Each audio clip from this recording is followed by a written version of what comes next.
Merriam-Webster analyzed the most searched words on its website and crowned the word of the year. If you believe one thing and your neighbor believes the exact opposite, you're experiencing polarization. And there's no disputing that was Merriam-Webster's 2024 word of the year. Company's president said it was used to describe America this year, and ironically, it's a concept shared by both sides of the aisle. ABC's Brian Clark, another popular search, Fortnite, the name of the track on Taylor Swift's new album. Santa Ana winds blowing in Southern California, prompting urgent warnings in the region for extreme fire danger. Rare extremely critical fire danger warnings are now up here in Southern California, lasting through Wednesday, and they could be extended. Wind gusts up to 80 miles an hour are expected to blow overnight and through Tuesday, with relative humidity levels down to 2%. That'll make for explosive fire behavior. 4 Southern California counties are pre-positioning extra fire engines, bulldozers, and hand crews to be ready to respond if something does break out and begins running in the wind. ABC's Alex Stone in L.A. Volkswagen workers in Germany on strike over the company's plans to cut wages, lay off employees, and close factories. Europe's largest car maker looking for ways to cut costs to compete with cheaper Asian rivals. New Jersey's governor signing a law prohibiting public and school libraries from banning books in the state. Illinois and Minnesota also have similar legislation. Michelle Franzen, ABC News. This is Rocky Moselle with International Star Registry. Over the past 45 years, we have named millions of stars for celebrities, dignitaries, and individuals worldwide. For $59 and a call to 800-282-3333 or visit starregistry.com, you can name a star and give the ultimate Christmas gift. The star name will be recorded in book form in the U.S. Copyright Office. Visit starregistry.com or call 800-282-3333 to give the brightest gift. That's 800-282-3333. News Talk 610 AM and 102.1 FM. KVNU. I'm Gil Walter, KVNU News. News brought to you by Cardall's Insulation. Well, Bronco Mendenhall was introduced this morning as the newest USU head football coach in a press conference held at the West Stadium. Here's some of what he said that was heard live on KVNU. In my opinion, the world of college athletics, it's the ideal platform to develop amazing young people from. At the same time, championships matter. And so what you'll be getting with the head coach in myself is that, results absolutely matter, but how we accomplish that, it matters even more.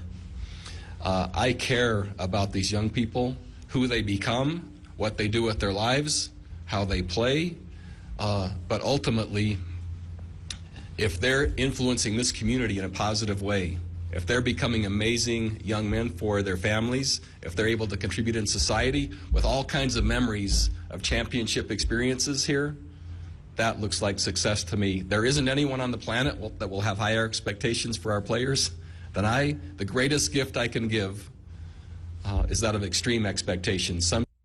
So anyway, you can hear more of what the new coach had to say on our podcast at kvnutalk.com. A man is alive after the quick and brave actions of law enforcement who rescued him from icy waters Friday afternoon. The incident happened near the ponds behind the Presto plant in Lewiston. Cache County Sheriff's Lieutenant Tim Ramirez said the man was attempting to rescue his dog that had fallen through the ice. In the process, he fell into the freezing water and became trapped. The man's children acted quickly and called 911 for help.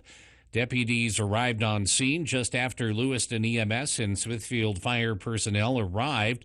Working together, responders broke through the ice to reach the victim. Ramirez said in a remarkable display of bravery, one of the deputies, equipped with a life vest and a hatchet, entered the icy water and broke his way through the ice toward the victim. A Smithfield firefighter followed behind the deputy. As they reached the victim, he slipped underwater. The firefighter and deputy successfully rescued the man and brought him back to the shore safely.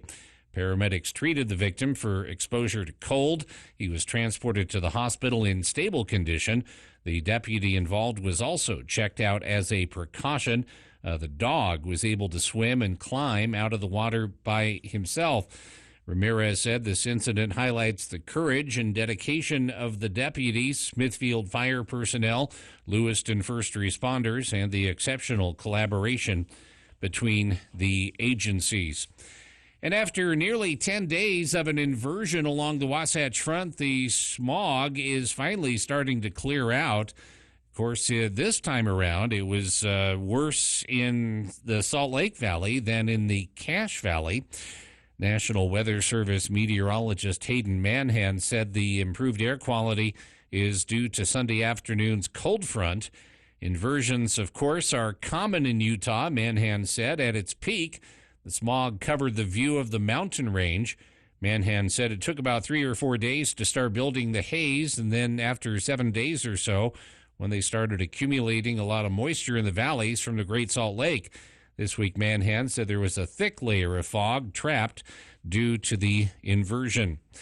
KVNU weather brought to you by Roof Rescue, dedicated to keeping your home safe and dry from minor repairs to complete roof replacement, celebrating 10 years of providing watertight peace of mind.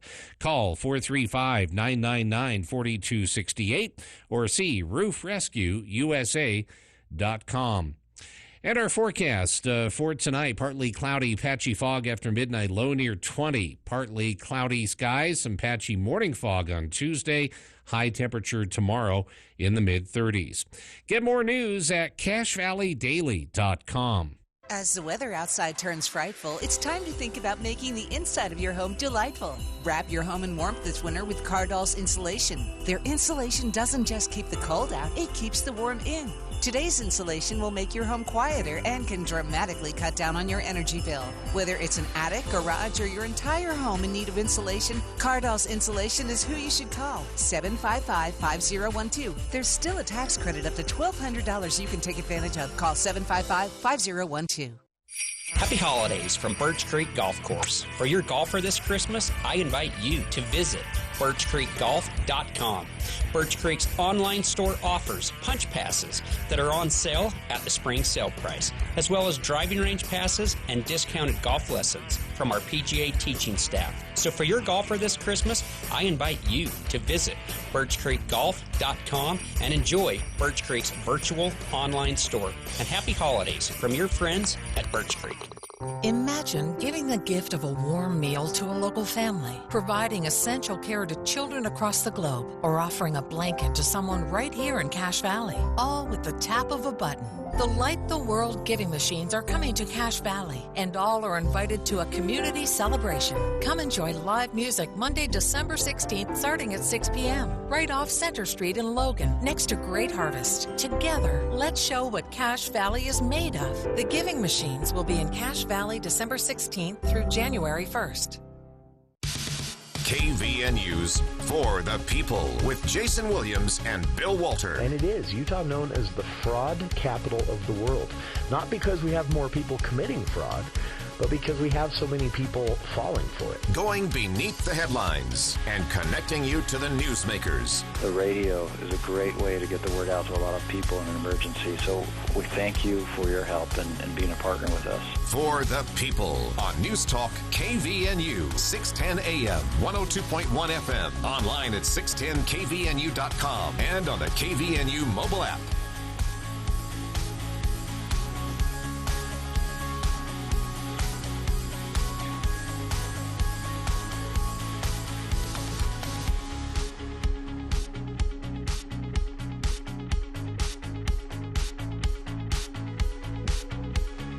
Welcome to KVNU's For the People. It is Monday, December 9th. I'm Jason Williams. We have a lot to talk about today, from national news with a Utah angle to local stories of the upcoming legislative session and more, and a cool cat story, too. We'll get to that in hour two. Kicking things off here, though, in hour one with a very special guest. This is something we talked a little bit last week, as you heard Governor Cox and several lawmakers talking about water and land and our air quality, and which currently is I've noticed the 10 o'clock news reports, they can't decide whether it's fog or smog and it's a little bit of both down there in the Salt Lake Valley. But this is all due to a annual report that is provided to Governor Cox and the legislature every year from the Quinney Lawson Institute for Land, Water, and Air. And joining us now from the Institute, our good friend Anna McEntire here in the studio. And Anna, it's a pleasure to have you join us anytime, but this is such an important thing that happens every year. And this is the most comprehensive report provided. And you and I were talking a bit before the show started that we're also starting to see with lawmakers, both in leadership and in the general bodies, the governor's office and the public, we're starting to see these sort of light bulb moments where everyone's finally putting all this together and saying, okay, I understand where we're at. I understand what the challenges are. I understand the concern over the Great Salt Lake or the Colorado River water or the Bear River region, and the entire legislature just kind of looking at that and salivating every year for the water there. But how do we get that elsewhere? There are also issues of public land and, as I mentioned, air quality that come into this as well. But this is a big, comprehensive report that I have to praise all of you there at the Institute, because I understood this. I read through this. There were parts where I had to kind of step back into my long ago days in academia. But for the most part, this is an easy-to-consume report that is intended for lawmakers who may work in real estate or as an attorney or in business in general, for them to be able to understand it, but for the public as well, right?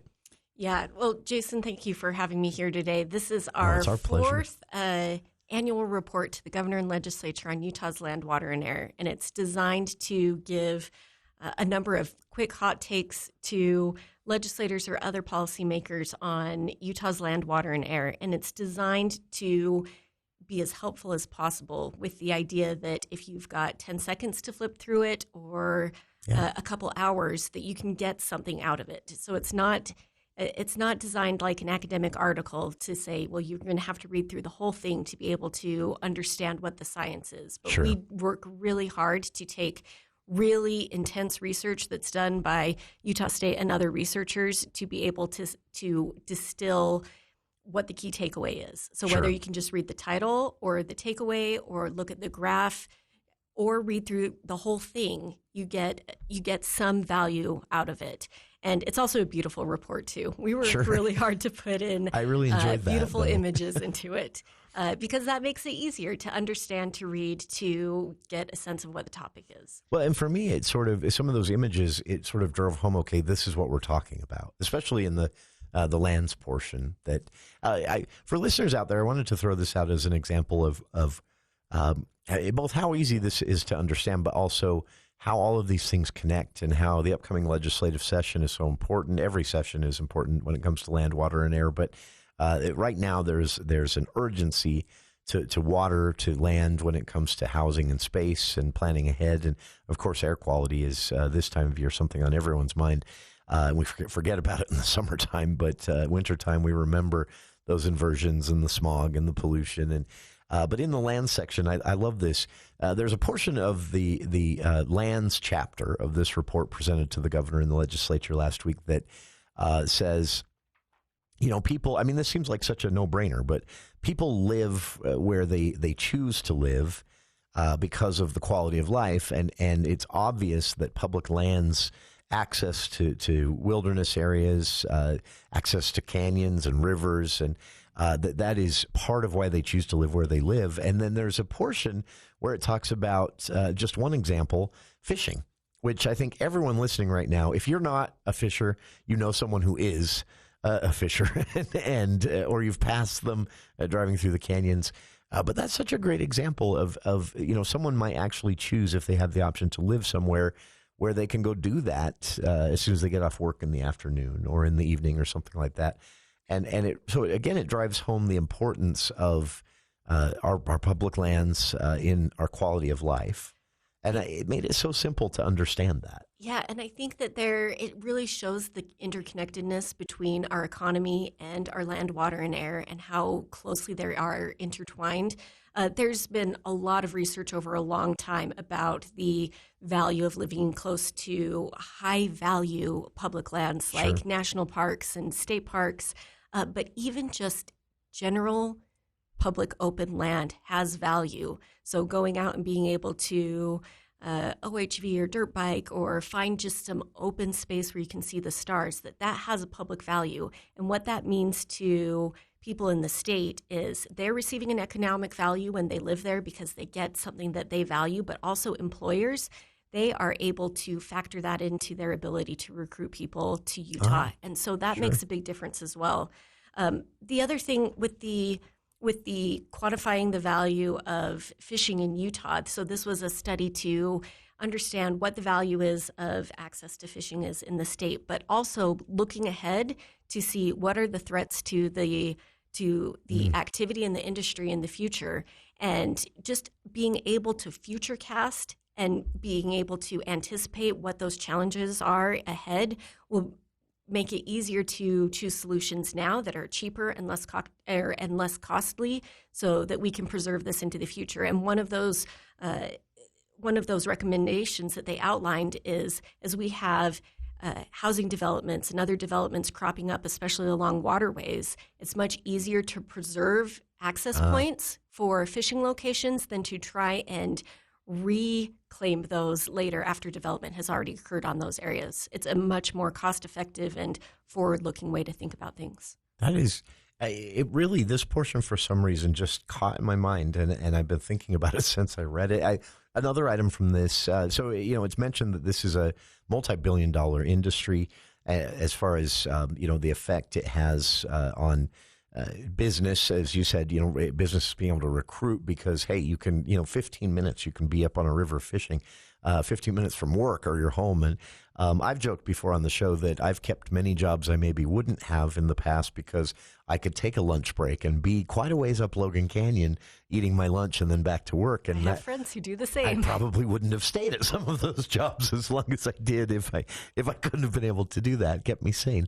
But this, this was one that really stuck out to me. So we've seen, this goes back to 1970 in the data, but up until 2020, we saw, so the gross domestic product impact of fishing, just being able to get out and enjoy that activity, has continued to climb every single year. But it's not tracking with population. Population didn't climb as fast. And then this was really interesting to me, climbing alongside the value, economic value of an activity like fishing, or the ease of being able to go fish from where you live or where you work. Vehicle miles traveled increased as well.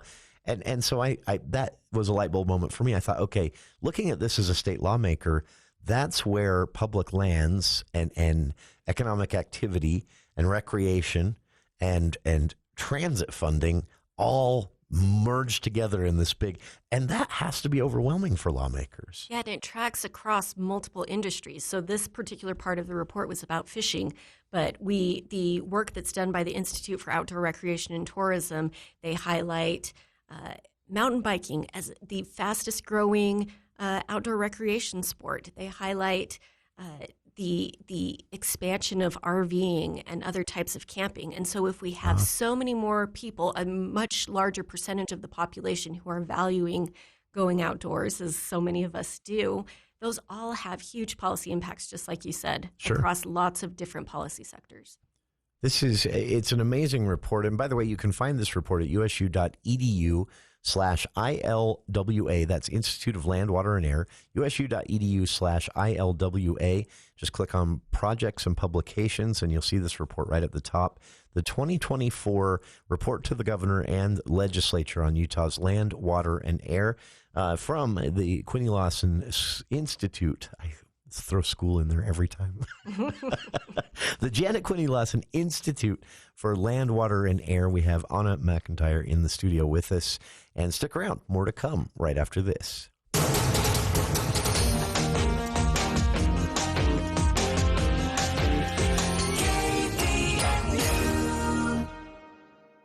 With so much financial uncertainty, are you wondering if your retirement savings will last? The market's ups and downs can keep you guessing, especially if you're approaching retirement or considering it. Your Edward Jones financial advisor can help. If you have more questions than answers about what's next, we can work together to help ensure you're prepared for the future. After all, retirement isn't the end of the road, it's a new beginning. Call one of our 11 branch locations in Cache Valley or go to edwardjones.com. Edward Jones, member SIPC. Magic is found, and traditions begin as you browse the largest variety of shapes and sizes of Christmas trees in the valley at Merrill Family Holiday Sales. They also have Christmas decorations, ornaments, and gift ideas inside their Christmas shop. Gather around a real Christmas tree this holiday season. Merrill Family Holiday Sales is at 1105 West, 2200 South, across from Strata Apartments in Logan. Merrill Family Holiday Sales, making Christmas real since 1992.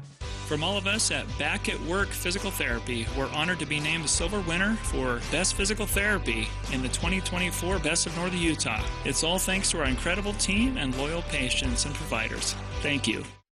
25 NCAA championships, 18 conference championships. And the Aggies are going dancing. 10 tournament championships. The Aggies are pulling out the scissors, and they're going to cut down the nest. Our winning culture continues. Our Utah State Aggies play here on the Aggie Sports Network. Pre-game begins 1 hour before tip-off. Don't miss game day on your home of the Aggies. News Talk KVNU.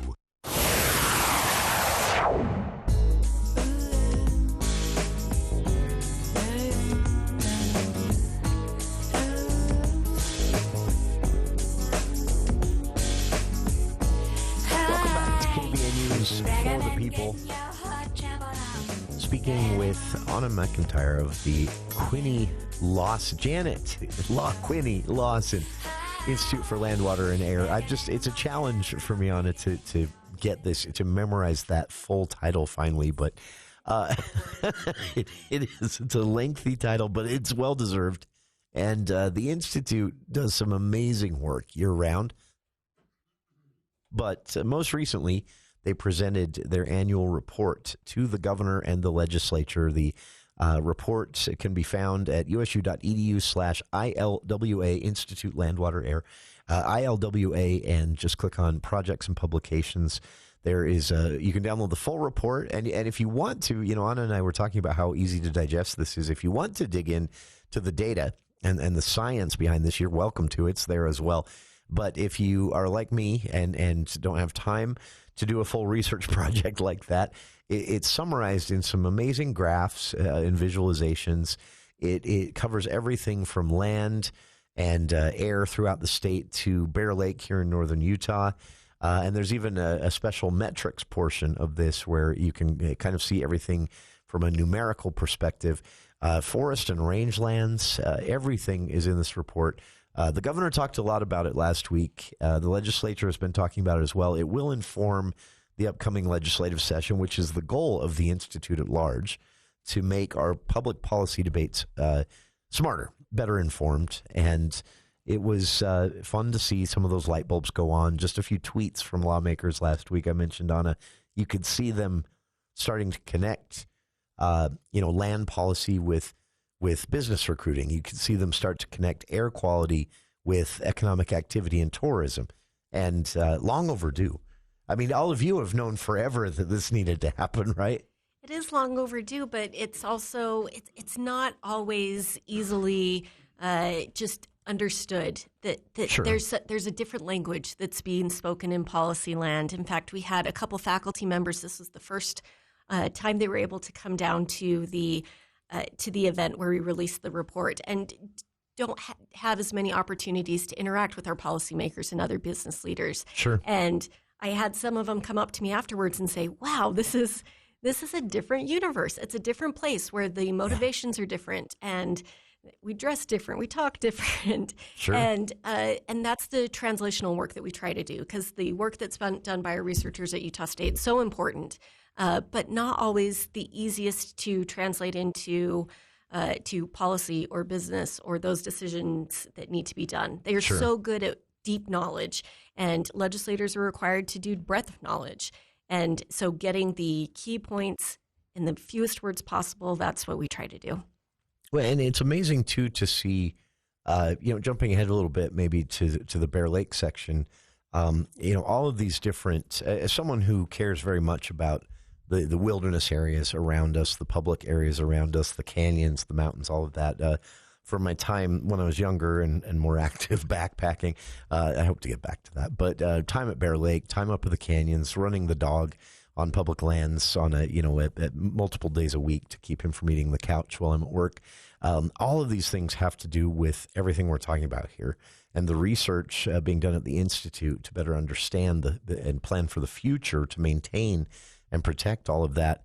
It can't be overstated how important this is, but again, just as an example, skipping ahead to the Bear Lake portion, I have been reading a lot about these movements to restore streams and rivers that have been, they were dammed long ago for a single agricultural purpose, but maybe that was a bad idea, or maybe that isn't even necessary anymore, but the dam's still there. And then I've never once in my mind connected that. That was just kind of a hobby reading exercise for me with the future of Bear Lake. But that was an item in the report, the proposal that, proposals may not the right word, but research suggesting that restoring Bear Lake's native fishes could be very healthy for the lake. And to do that, we'd have to start looking at some of these, what the report calls fractured streams upstream. So those efforts are already in action right now, and we've been partnering with Trout Unlimited on that. Our researchers have. What our researchers are providing is the study to make sure that these initiatives are effective. So you can reconnect these streams, but have no idea if you're not tracking the fish who are there, whether the implementations that are being taken to connect culverts and reduce the different breakup of those streams, whether that's effective or not. And so we're benchmarking that to say, how many fish do we have here now? Then they're going to reconnect the culvert on the stream up on the east side of the lake and say, is that bringing back our endemic fish up and down the stream? And the more data we have, the more that they'll be able to take additional steps on this stream and other streams to be able to do things better, more effectively. That is that's so interesting. And something that's really super cool with this particular project is we've been working with all of these researchers as a group. And so we've been seeing more of these researchers chatting with each other to bounce ideas off of each other. So another one of our researchers, he does work on microplastics, and he's been looking at the different beaches along Bear Lake. But then ABC News. Sorry, I forget that every day. That's fine. There's a discussion about, what types of microplastics are showing up in our fish species. And so we've got this whole other research question, a whole different potential problem to address that we get by bringing more of not just policymakers together with our researchers, but our researchers together with each other. And that's been fun to watch. And that also, we're talking about the nanoparticles, microplastics, that also made me realize this also steps out of the state legislative policy realm into even, maybe there's still an angle here, but lake management and the way state parks are run and things like that, rules that either work or don't work for keeping the lake healthy. For listeners out there, to put this in perspective for you, the report suggests that major contributor to the basically the poisoning of Bear Lake is coming from paint on boats and sunscreen. Those are two of the major contributors. And maybe some sand toys as well. Yeah, a few left behind beach castle building sand toys, and they start to break down. And so, food containers, garbage, things that, we've all seen that left on the beach. But so a public education campaign in a situation like that, or even maybe better signage, could be a huge deal. So then the legislature can say, okay, to protect Bear Lake for the long-term future, maybe a little more funding here for the state parks. And even for some of the private areas to put up signage and maybe we run some ads, radio and TV ads, for example. These are hypothetical examples, but this is the kind of thing that could be really cheap to do in advance as opposed to trying to save the lake like we're trying to do with the Great Salt Lake right now, 20 years from now. Yeah, absolutely. And So that's what we are doing now that we've received reports from all of these research projects that have been funded. We at the Institute are going through those, going through other conversations and research that we've done to create recommendations for the state on, over the next 10 years, here's what we see are the largest threats to Bear Lake, and here's some recommendations on how we would prioritize our efforts. And so microplastics would be a part of that, Eurasian water milfoil and other invasive species. Sure. Those are clear threats to the lake, and we've got some recommendations on what might be the most cost-effective and efficient ways to address some of those challenges. And researchers working on this report also used AI, artificial intelligence, to kind of do some forecasting, hypothetical futures of the lake.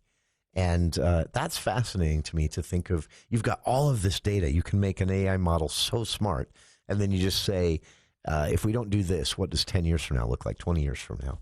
I was actually at a meeting down with some of our colleagues down at Salt Lake City who are working with other researchers on international climate models and how those apply to Utah. Oh, sure. And the conversations I've had with some of our researchers is how much data is going to change over the next 5 years, where instead of using these large international and national models to be able to make smaller changes, you can just look at the data that you have locally to make more hyper-effective models just by looking at the data that you already have and having machine learning being able to find different insights and values that would be particular to Cache Valley or to Bear Lake or to Great Salt Lake, just by the data that we have and extrapolating what the future might look like. It's really fascinating. It's not something I understand very well, no. but you can speculate of the application. But everything's changing, and the more that we're on top of that, the more that we use the tools that we have. It's been really exciting to engage mathematicians and statisticians who previously have not done work on land, water, and air, and kind of saying, come on, be part of our team. I love this. Imagine, as an example, 20 years ago, being able to do this with the Great Salt Lake and saying, hey, we're on an unsustainable path. And again, that would have been cheaper and easier to do then than what we're having to do now. So we're talking about being able to actually miss some of those scary scenarios with something with Bear Lake or with our rivers. It's honestly fascinating. And don't be overwhelmed by all of this. Honestly, this doesn't require, as Anna said, as I've said, it doesn't require a PhD in anything or even a graduate degree in anything. This is easy to understand. It's visualized. Everything from Bear Lake to our air quality to the future of water and water infrastructure, forest and rangelands, and of course our public lands and their economic benefit. All of that in this report. You can download it again at usu.edu/ILWA, the annual report to the governor and the legislature on Utah's water and air from the Janet Quinney Lawson Institute for Land, Water, and Air Researchers. And our guest here in the studio again this hour, Anna McEntire of the Institute. Stick around. More of the conversation after this look at the news with KVNU's Bill Walter.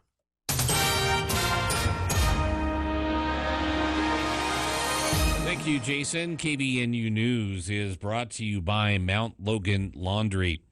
A missing Wyoming man with dementia, whose wife spotted him hundreds of miles away on the TV news, has died soon after his return home.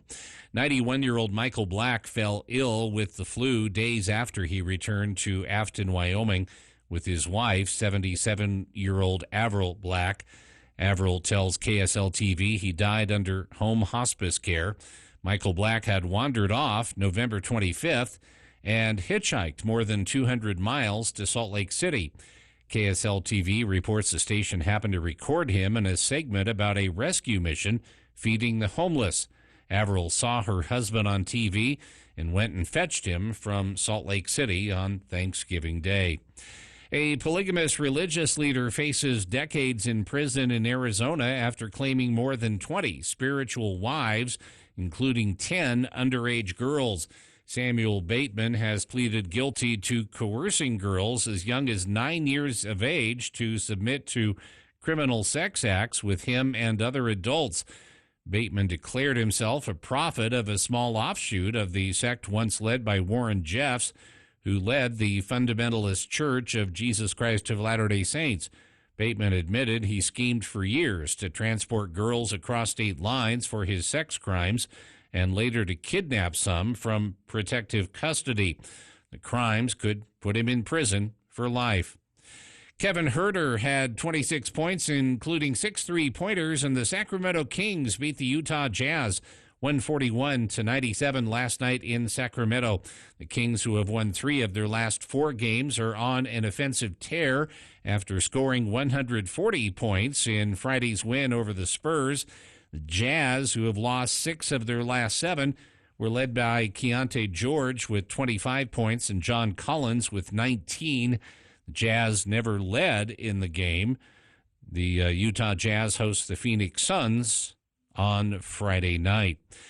Congratulations to Bob DeGasser, former chief deputy of the Cache County Sheriff's Office, our latest Above and Beyond Salute winner from Firehouse Subs. A citizen nominated Bob, telling us about how he recently visited a former deputy to help with a service project. They said this act of love by a compassionate human being showed his empathy for those in our community. To say thanks, we gave Bob a $40 gift card to Firehouse Subs. Submit your nominations for the Above and Beyond Salute by visiting kvnutalk.com. Partly cloudy tonight, patchy fog after midnight, low near 20. Patchy morning fog, otherwise partly cloudy, mid-30s tomorrow. And then on Wednesday, upper 30s and partly cloudy skies. Get more news at CacheValleyDaily.com. ABC News, I'm Michelle Franzen. A trail of clues and sharp eyes leading to an arrest in Pennsylvania today connected to last week's targeted shooting death of United Healthcare's CEO. New York City Police Commissioner Jessica Tisch identifying the man of interest as 26-year-old Luigi Mangione. Upon further investigation, officers recovered a firearm on his person as well as a suppressor, both consistent with the weapon used in the murder. They also recovered clothing, including a mask consistent with those worn by our wanted individual. A Goodreads account appearing to belong to Mangione left a 4-star review on Ted Kaczynski's Unabomber manifesto. The EPA banning 2 cancer-causing chemicals commonly used in dry cleaning and everyday cleaning products. Those bans still subject to congressional review.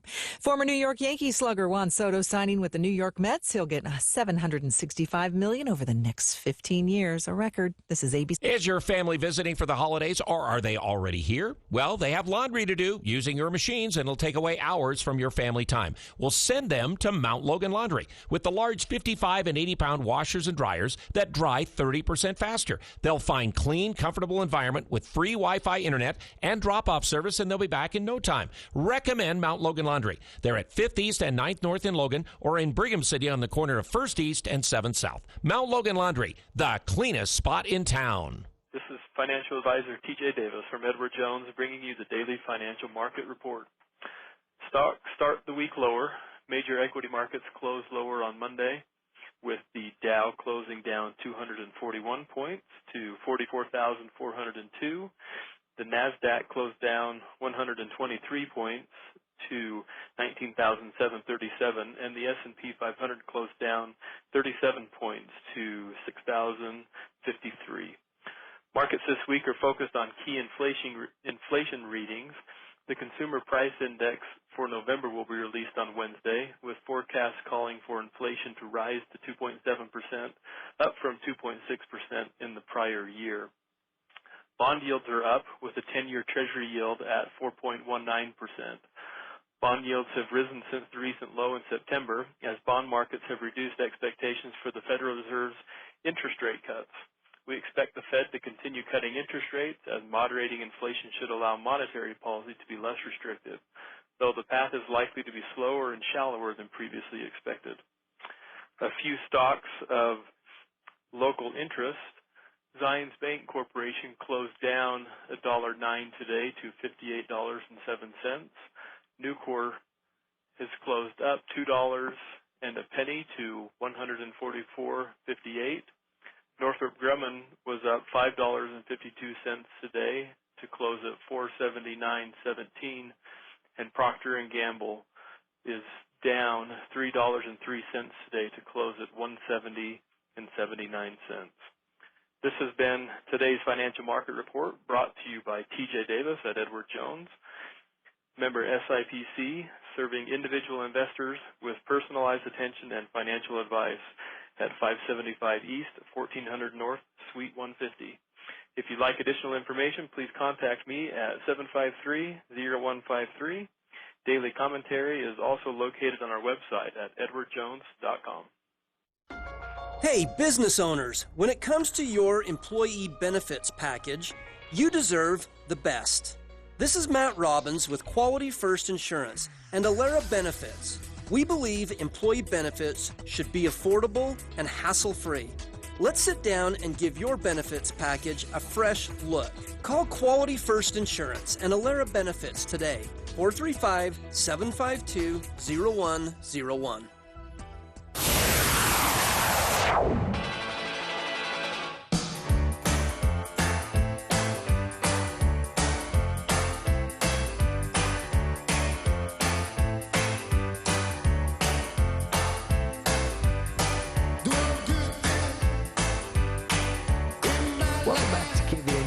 For the people. Joined in the studio this hour by Anna McEntire of the Janet Quinney Lawson Institute for Land, Water, and Air at Utah State University.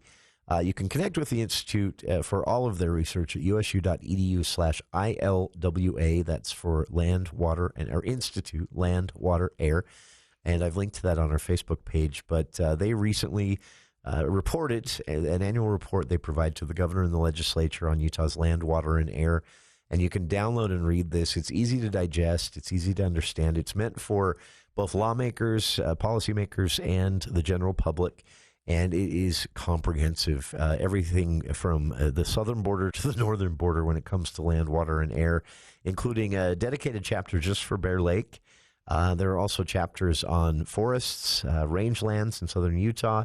There's a metrics chapter where you can actually see this special report that is breaking it all down, numerical snapshots of where things are at. It's really fascinating. And again, the goal of this, of the Institute at large, is to better inform our public policy and our planning. Even if you wouldn't consider yourself environmentalist, but you're a conservative that likes to save money, something to really, really let settle into your brain. It is like 1/10 of the cost to do something preventative than it is to have to do something after the fact. Great Salt Lake is a great example right now. This is going to cost hundreds of millions for a good cause. Obviously, if we lose that lake, our economy goes. But it's going to cost a lot of money. It probably would have cost 1/10 of that 20, 30, 40 years ago to start planning better. And in ways, we just didn't know better. Yeah, and I think that even though we have our challenges on Great Salt Lake, we're still acting before it's too late. I just got back from a conference with saline lake researchers from around the world, and I can't tell you how many times people from Iran or Russia or Turkey or Spain said, we wish we had the situation that you have in Utah, where it isn't too late. That you've gotten ahead of it in time. We're hoping we got ahead of it in time because we've got Lake Urmia in Iran or the Aral Sea in Russia, where they are just completely decimated lakes, and they're really, really challenged to bring it back from what's the brink. And I think we have a lot rosier picture here in Utah, even though it's still an uphill battle. Sure, and it is again one we have to fight. This is. Even if your grasp of ecology is as simple as mine, we all know that this is all connected, and we've talked about this on the show before. The lake gets to a certain point of degradation, you lose the migratory birds.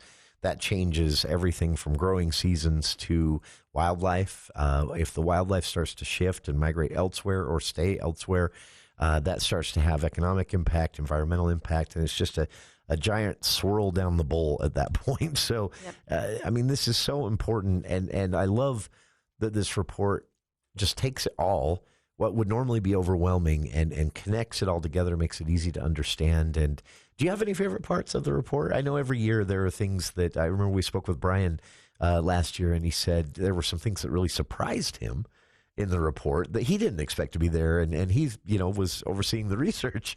Do you have any favorites from this year's report? I do. I love all of it. I've read and edited and read every page 20 times.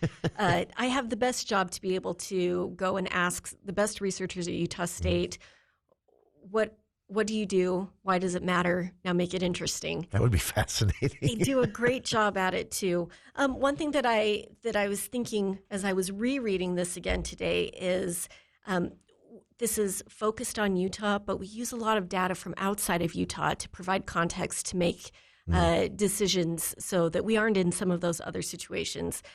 We've got a section in our forestry chapter that looks at wildfire patterns in Nepal because they've had some different climate patterns that we can look at to help us anticipate what disaster fires might look like in Utah and how we can avoid those.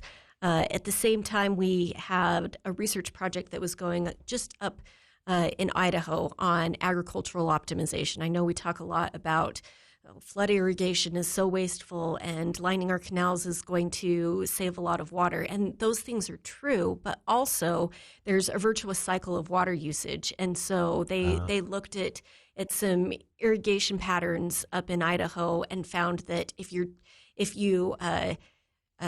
are trying to just funnel water into a single place, you're missing some of the multiple uses of water that occur, some of the benefits that happen when water goes through, seeps into the ground, comes out as groundwater into your canals, cooler and better for fish species, and a number of other economic and ecological benefits. And so all of that is to say, even though that this is a pretty simple report, lots of these things are really complicated. And if you manage or change one thing, you've got to, the more that you know about all of the other things that you're going to affect, that will help you make better decisions. That is, there was a light bulb moment for me in the forest section you mentioned here that just talks about the difference, both economic costs to taxpayers, but also the health of the forest before and after a wildfire, and the difference between a large catastrophic fire and a small fire. And the difference is huge. A small fire is actually really good for the forest. It doesn't kill the larger trees. It thins things out. It burns up some fuel and creates fertilizer, basically, can protect against insect infestations and all of that. A large fire, on the other hand, decimates the forest, causes mudslide and erosion risks every time it rains after that. And is, of course, very expensive to fight. And that, to me, is another example of how just a simple shift in our mindset can make a huge difference. And so to think of lawmakers reading this and seeing this presentation, that is fascinating. But as you mentioned, also tying that in with our reservoir planning and our, water, is it going to be in a sealed pipe? Is it going to be runoff to saturate the ground, which trees kind of need, right? Exactly. It's a lot like thinking about a pen versus a paint roller. A pen can be really cheap. Buying paint is less cheap, and it's also less precise. And so also in that forestry chapter, they talked about how you can be more precise in the way that we repopulate and reforage our rangelands. And so you can just provide little islands of nutrition that are better for wildlife, better for animals, instead of having to figure out how do we make the entire rangeland exactly optimal and healthy. You can provide specific areas where you have different types of forage, different herbs that cattle can eat. But the more that we can say, here's how we can be precise with the effort that we're putting into something, we're being more efficient. And that's one thing that I really love every time we find a new research project, is figuring out how can this relate to policy to be able to make healthier landscapes, do it for cheaper, do it better, and make as many people satisfied and happy as possible, well as our ecosystems. Well, and I like your use of the word happy there, because another takeaway of mine from this report is, I mean, there are parts of it where Bear Lake, reading about microplastics in Bear Lake and remembering all the trash I've seen on the beach after a crowded weekend, where you do read it and think, we are so bad for this planet. But this report overall is a very hopeful and positive report. This is a report. A lot of success stories. Yeah. And we have a lot of options. Every one of these where we're talking land, water, air, forests, there is no part of this report that says, too late, we can't do this. Every part of the report says We have a lot of options, and here is some information to help us, to guide us maybe in choosing one. Yeah, we released this report last week when air quality was just not optimal. And it's easy to feel like air quality is getting worse and worse and worse. The data shows that that's not the case. We're getting a little bit better over time, even as population is increasing, even as we have more cars on the road, more manufacturing in the state. Our small particle pollution is going down. We're seeing energy production increases in the Uinta Basin. Sure. But we're seeing that decoupled from the amount of ozone that's being created in those areas. And lots of those are from pretty simple changes. It's not, some of it is high cost changes, but a lot of it is just information campaigns reminding energy producers to latch their hatches so you don't have these extra gases leaking out. Sure. Those small changes make a big difference, and they add up over time. And the state can then take that and say, the legislature likes to do the carrot and stick thing. So they can take that information and say, here's some incentive to do that, and here's a penalty if you don't, and it's effective. It also, this was really interesting to me as well. It also connects to city planning. We've been talking a lot with city leaders about planning housing and development, all of this stuff. But a portion of the report talks about, extreme heat and all the bad things that can come with that. And it points out in some cities there was a noticeable difference between east and west sides. And so then you're getting into like city planning and green space planning and what types of trees the cities plant along the road and things like that. But this is all, again, coming from research on heat impact and heat measurement alongside air quality measurements for ozone and things like that in the summertime. It's fascinating, again, to see it all click and come together. That was a really fun project and a really great example of citizen science where they had a whole host of volunteers to help and take those temperature measurements. Almost 60,000 measurements, if I remember correctly. Yes, and as right? I was someone I grew up on the west side of Salt Lake County, so I know a little bit about what the built environment is looking like and how things are changing. And if you've been out on a jog and you run past a field versus past a big hard cement building, you can feel the difference in temperature. You can feel the heat, and those are targeted ways that when we know where the heat is, we can make some decisions on where investment should be for new landscaping, either as private business owners or as state and municipal leaders. Sure. Honestly, it's just fascinating, again, to see all of these pieces kind of click together around what is essentially decades of research. And as we've discussed before, the research was happening anyway. That's part of, a land-grant institution's mission as a research institution here in Utah State University, other universities as well. They're doing the research anyway. And so this is just taking what was already happening, processing it into a format that is digestible for state lawmakers, for the public, and then presenting it. And it's really fascinating. And it's all, again, due to the existence and the work of everyone involved with the Institute, the Janet Quinney Lawson Institute for Land, Water, and Air at Utah State University. Our guest again, Anna McEntire of the Institute. Stick around a few more minutes to discuss the annual report to the governor and the legislature from the Institute right after this. News Talk 610 AM, 102.1 FM, KVNU.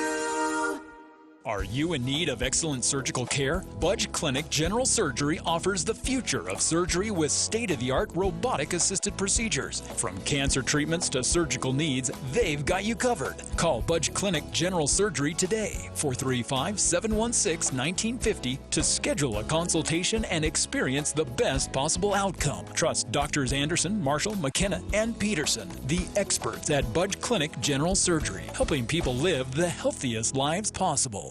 Looking for the perfect gift for family or friends? Visit Cox Honeyland and Gifts on South Highway 89, Northern Utah's premier gourmet honey and gift store. Discover unique items like ornaments, Christmas decor, wreaths, figurines, homemade fudge, and honey popcorn, all in a variety of price ranges. Plus, choose from an assortment of honey varieties and create your own custom gift baskets in a relaxed atmosphere.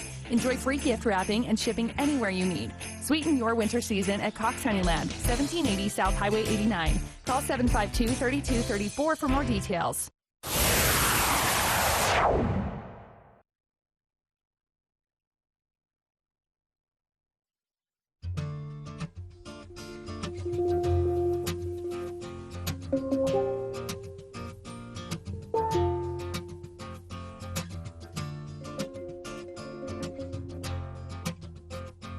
I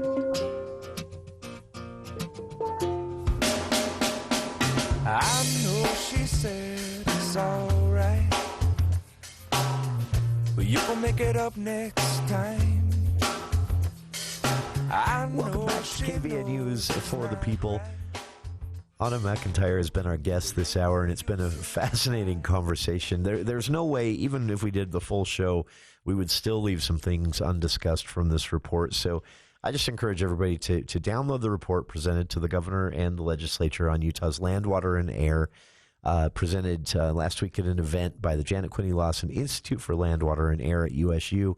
And again, you can download it and read it yourself at usu.edu/ILWA. And I've linked to that on our Facebook page. And have we forgotten anything? I know there's a lot.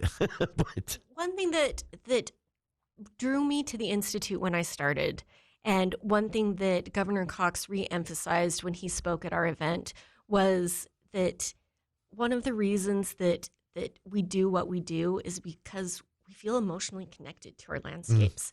Everyone has a photo on their phone of them in a Utah landscape. I'm sure you pull your phone up right now, you'll find one, because we love where we live. Yeah. And it doesn't matter where you sit, what side of the aisle you sit on. We want to preserve those. We want to be a part of them. Sure. And it makes life what it is here in Cache Valley or in Utah at large, right? That's what makes it fun to come to work every day. That is, honestly, at one time, I would love to just follow all of you around as you do this work. But it's fascinating to me, again, from the technical side of a lab or a research project happening through the university, and then taking it all, presenting it in a report to state lawmakers, to the governor. And as you have said, as I mentioned, I noticed on social media, seeing that light bulb go on just a little bit, it has to be fulfilling. And thank you for taking an hour of your day to come and talk to us about it. Love to do it.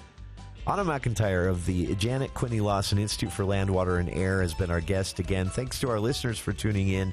Stick around. Hour 2 of today's show right after this here on KVNU Logan.